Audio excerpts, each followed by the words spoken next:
Hello everyone, and welcome to Children's Storytime. Please don't forget to subscribe for more stories. Today's book is called The Great Dragon Rescue.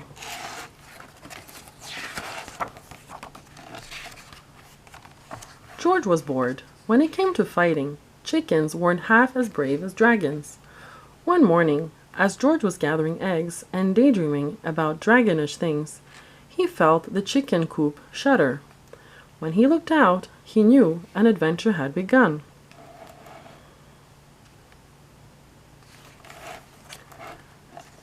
Up they soared, George, the dragon, and the chicken coop. They flew faster and faster until they came to a land where everything began with "Once upon a time." They landed in a dark, dank forest. The dragon led George through the trees until they could see a flickering light ahead. From behind a tree, they watched as a warty witch barbecued toads on a dragon's flame. The dragon was only a fledgling, barely out of the egg. It looked very sad. George and the dragon waited until the witch had gobbled her way through a cauldron full of toads. Soon they could hear her snores rattling the windows of the cottage. George rushed to open the cage, but as he struggled with the knot, the witch's crow flapped around the cage, squawking, "Wake up! Wake up, witch! Someone's stealing the dragon!" The witch came bursting out, her wand crackling with spells. "Who dares to steal my barbecue?" she roared. Now George had read enough fairy tales to know that witches are very boastful. "I don't believe you are a witch," he said. "Real witches can fly on broomsticks." "Of course I'm a witch. I'm the quickest, wickedest witch in the West," she bragged. "My dragon has beaten the wicked witches of the North, South, and East," George fibbed. "I bet he can beat you too." "I bet he couldn't," sneered the witch.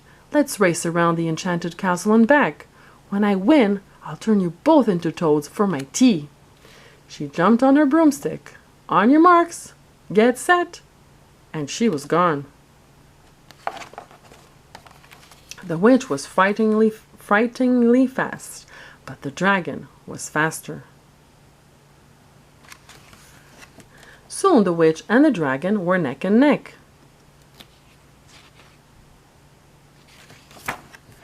As the enchanted castle came into view, the dragon was in the lead. George looked back to see the witch weaving a spell. But George had a secret weapon. Just before the spell was cast, he pelted the witch with eggs. The witch was in a terrible rage. There was a blinding flash, but the egg that dripped from her wand had scrambled the spell. By the time they landed on the witch's roof, all that remained of the witch was her broomstick and her hat. Cautiously, George lifted the hat. Hidden beneath was a large, fat, and warty toad. "It will be 100 years before a prince kisses that," he thought. George set the baby dragon free. It ran to the big dragon with a roar of delight. George didn't speak dragon, but he knew exactly what the baby had said. "Daddy." It was time for George to return home. The chickens would be missing their coop. Up they soared, and George waved goodbye to the land where everything ended with happily ever after, except if you're a witch or a toad. The end. Thank you for watching, and please don't forget to subscribe for more stories.